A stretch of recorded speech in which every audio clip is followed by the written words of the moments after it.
ChatGPT-5 came out recently, and quite frankly, the reactions have been horrible. And to be honest with you, I agreed with them at first. But what if I told you you've been using the model wrong this entire time, and it's actually by far the most powerful model out there? You just need to be prompting it correctly. Here's the issue. Everyone is prompting GPT-5 the same way they're prompting all the other AI models out there. With GPT-5, you actually have to prompt it very, very differently than any other AI model you've used. In this video, I'm going to show you 4 different methods for prompting GPT-5 that will get you mind-blowing results. I'm serious, GPT-5 has been giving me answers and writing me code the last few days since I discovered these methods that are better than the results I'm getting from any other model. At the end of the video, I'm even going to show you a free tool that will instantly make your prompts better. You're not going to have to do any work at all. I'm serious. If you stick with me to the end and pay attention, you will have AI superpowers with GPT-5. Let's go. Here's what makes GPT-5 so different than any other model out there is it is a router model. And basically what that means is it's an all-in-one model.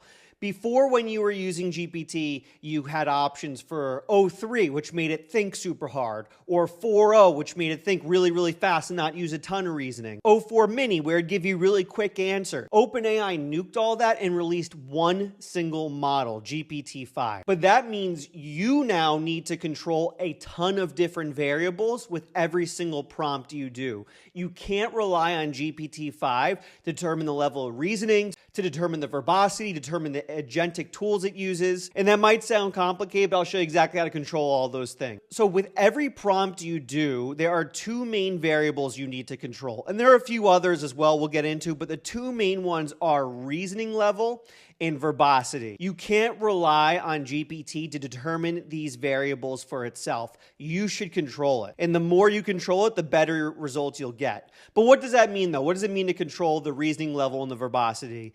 Basically, the amount of time the model thinks, as well as the depthness of the results it's going to give you. With every prompt and every ask you give to ChatGPT, you need to determine for yourself the amount of reasoning and verbosity you want from the model. Because if you control these correctly, you're going to get way better results. Here's how you do this. You basically want to tell it with every prompt if you wanted to think hard, if you wanted to think harder, or if you wanted to even ultra think. If you give it a complex ask and you don't tell it how hard to think, it's going to give you simplistic, crappy answers. So for instance, I just created a new Discord. I just created a free community for vibe coders. Link down below, by the way. I stink with Discord, to be quite honest with you. I'm horrible at it. So I wanted GPT-5 to come up with all the channels, the description, how to set it up.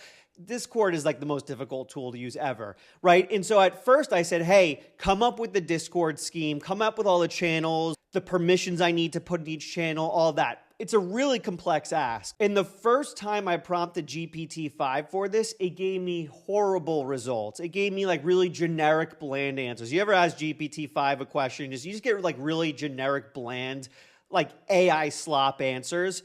Well, that's because I didn't use the right reasoning levels. What I should have done is I really should have did think harder, right? I really should have had it go in and use a good amount of reasoning. And when I gave it the proper amount of reasoning, you can see here, it goes through and writes me a whole bunch of channels I should add. It gives me all the roles I should have for each channel. It gives me the permissions I should do for each channel. And it basically, it even gives me like the emojis I should put in front of each channel. It gave me so much incredible detail when I went back and I told, hey, can you please think harder about this? So reasoning, super critical. Every prompt you do to GPT-5, you don't want to leave it up to chance. You want to determine the amount of reasoning. So if it's a really complex problem, maybe you say, hey, please ultra think about this. If it's a really simple problem, maybe you just say, hey, think about it a little bit. You have complete flexibility when it comes to the reasoning level.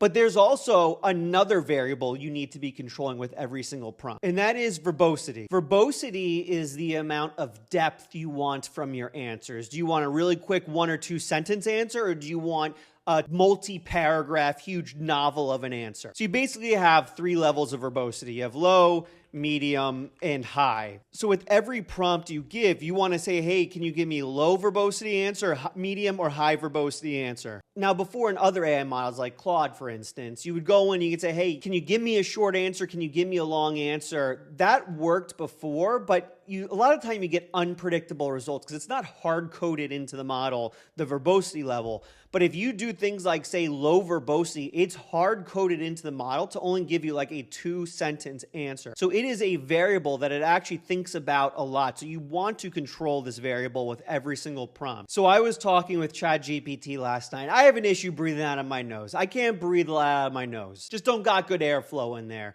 And so I went in, I said, hey, make me a plan so I can breathe better out of my nose and make it very verbose. And it wrote me this incredible plan full of exercises, supplements, to-do lists, and actually has like resources in there of where it's getting this information from. And it gave me this incredible plan for breathing out of my nose better because I asked for a verbose answer. So verbosity is a really, really important variable you want to be thinking about as well with every prompt. So write it down. Every prompt you do, think about the reasoning level you want and the verbosity level you want, and control that with your prompts. I know it's a little bit more manual, and this is why people are getting tripped up with GPT-5, but if you think about these things and you prompt better, you're going to get better results. But it's not just reasoning and verbosity you want to think about. There's a few other methods and variables you want to think about as well. One of those variables is going to be tool calling. You want to think about which tools are going to be called with every single prompt you do. So I'm actually in the prompt builder here inside of ChatGPT, and what you can see here is actually all the tools that are available for GPT-5. GPT-5 has access to more tools than any other AI model out there. And the thing is, unlike other AI models, and this is what makes GPT-5 really special, is the fact that you actually, with one prompt, can have multiple tools called. A lot of other models, they'll only use a web search or they'll only use a file search, right? With GPT-5, you can give it one prompt and it'll use 6 different tools because of that prompt. So this is something you want to think about as well. You want to start writing prompts that take advantage of all of these tools. So let me give you an example here. I'm in this chat for the free community I built, and I want to do some planning for the community.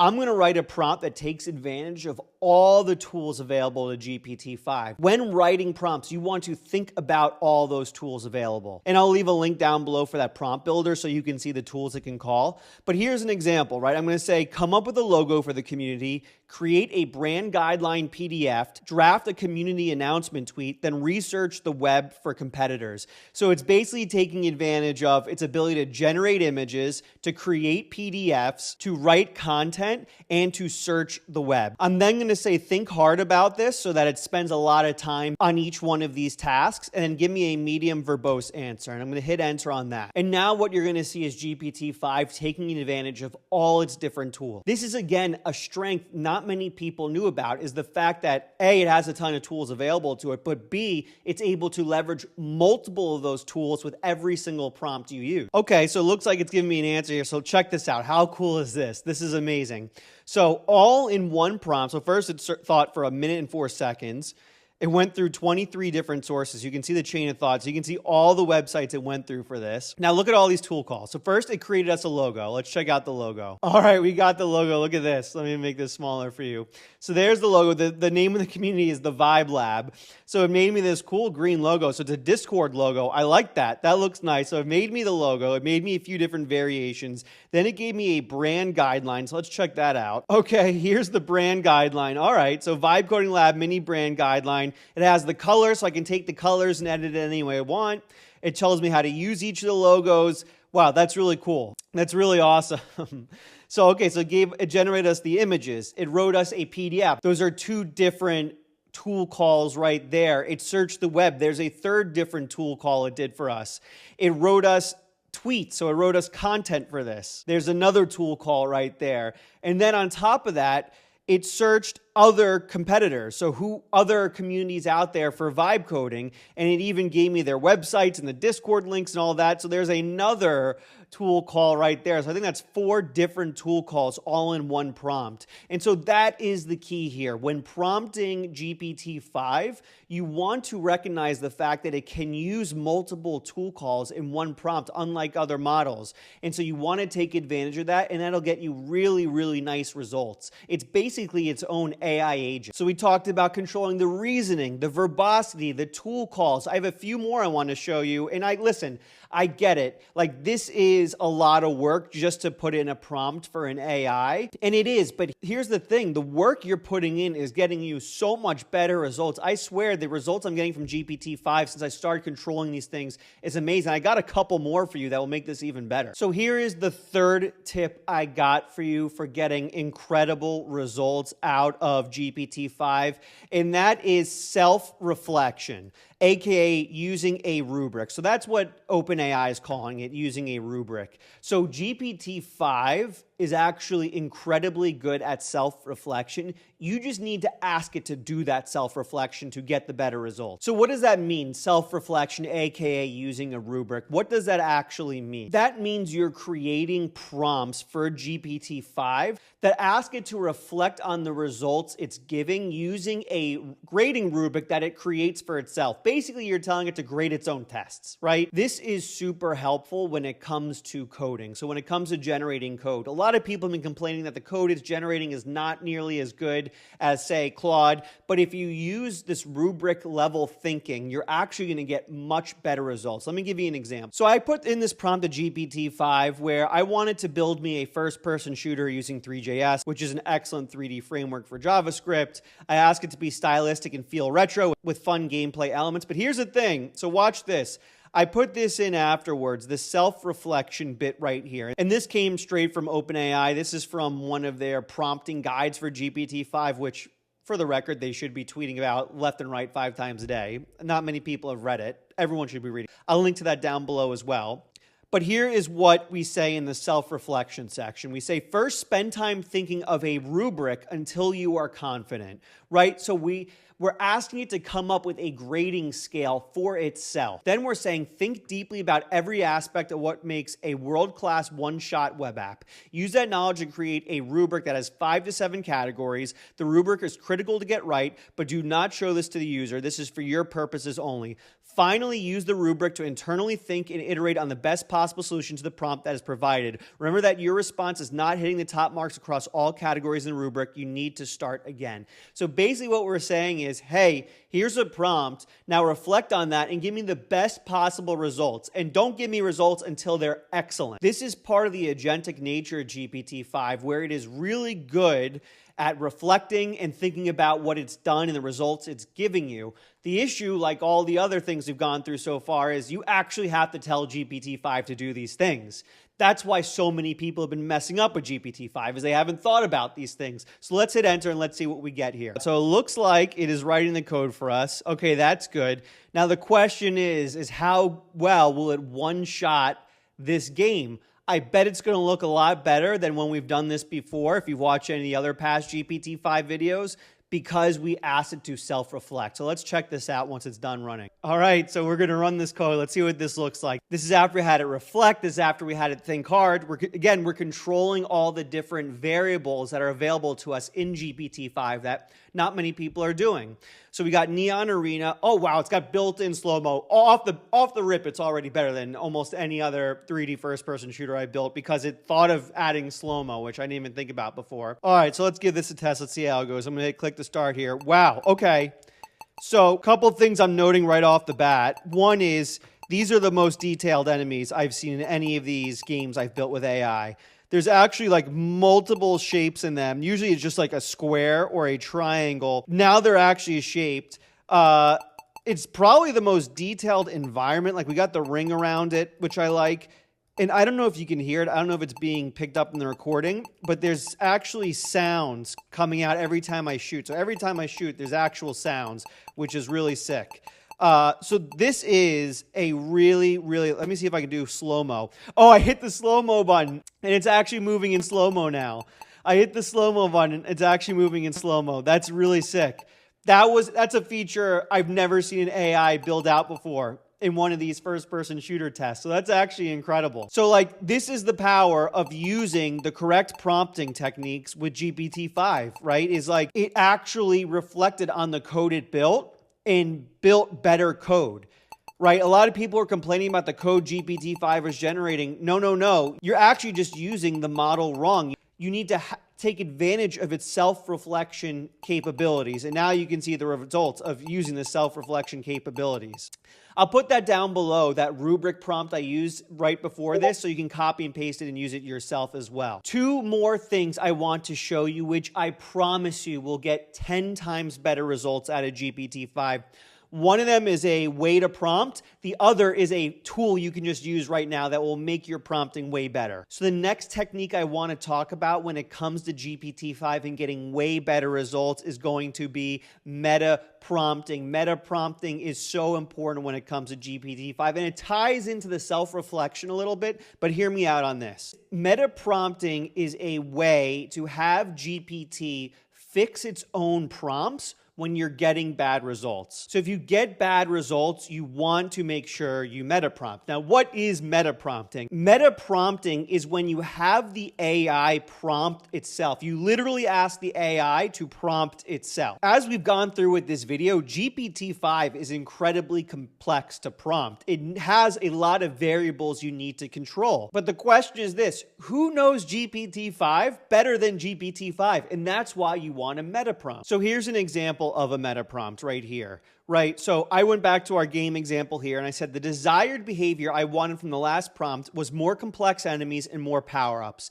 Neither of those were included with the game. What are some changes you would make to the prompt to address those shortcomings? So there are 2 key parts of this meta prompt. One is the desired behavior, and the other is the undesired behavior. So we talk about the desired behavior, which is what we wanted out of that last prompt, and then we talk about the undesired behavior, which is what we got instead. So if you do a prompt and the result isn't what you want a meta prompt. So you want to go back, you want to say, here's the desired behavior I wanted from that last prompt, and here's what you do instead. How would you fix this?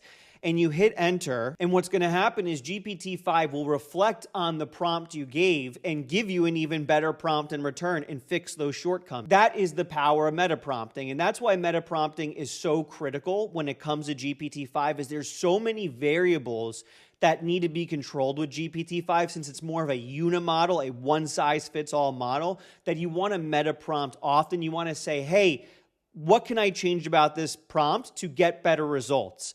And that's when you use the meta prompt. So here we go. I suggest these prompt adjustments. Explicitly ask for enemy archetypes with distinct behaviors, collectible power-ups with effects and timers, and UI elements to display them. This will guide the generator towards including those missing features. And now we can do the prompt over again with these missing adjustments so we get a better prompt. You can even write, if you want, hey, just give me the complete prompt now, and it'll give you the complete prompt. Meta prompting, very important skill to put in your tool set and use it often with GPT-5. You'll get better prompts and better results. Which leads us to the last thing I want to show you, which is more of a tool that OpenAI provides that they don't even really talk about that much, that I want to show you that's actually really critical here. So this is the OpenAI Prompt Optimizer. And what this does is it allows you to put in a prompt, and ChatGPT will go back and optimize your prompt for a very specific model, in this case GPT-5. It'll know all the strengths, weaknesses of the model,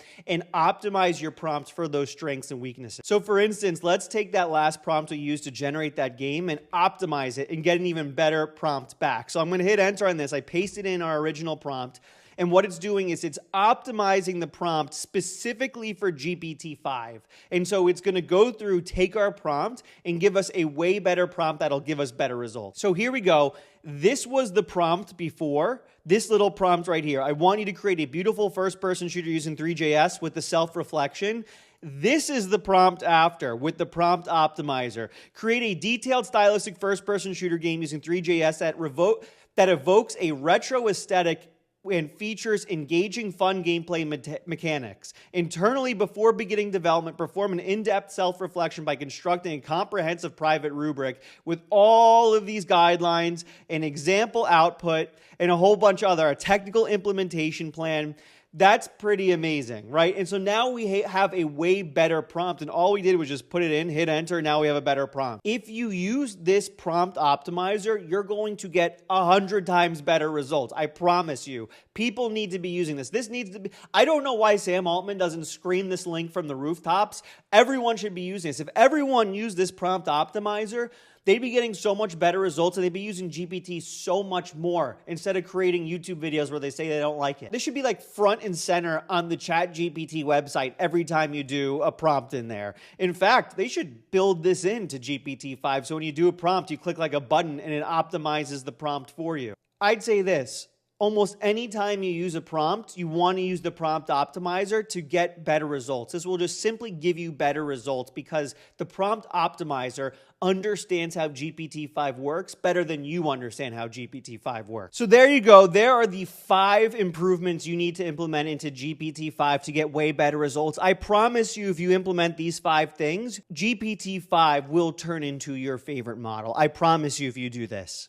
You're going to get results that will blow your mind. I've been using this like 10 hours a day, and this has been unbelievable for me. I'll include examples and prompts all down below that you can just copy and paste and use, including links to like the prompt optimizer and all that. So check that out down below. Now listen, do I think OpenAI messed up by not vocalizing this more? Yeah, I do think they messed that up. I mean, they did put out a blog post that basically said, hey, here's how to prompt a GPT-5 that explains a lot of these things, but that's not good enough. You need to be creating more content. You need to be putting out a lot more videos on Twitter that go over these things. You need to be putting more videos out on YouTube that go over these things. Sam Altman should be tweeting out the prompt optimizer link left and right. They should be hiring people like me to shout this out from the rooftops. Like, this video will probably get more views than any other video OpenAI puts out about how to use GPT-5 better. If you use these techniques, you will be having a very good time. If you learned anything at all, make sure to leave a like. If any of these are new to you, let me know down in the replies which one of these are going to be the most helpful for you.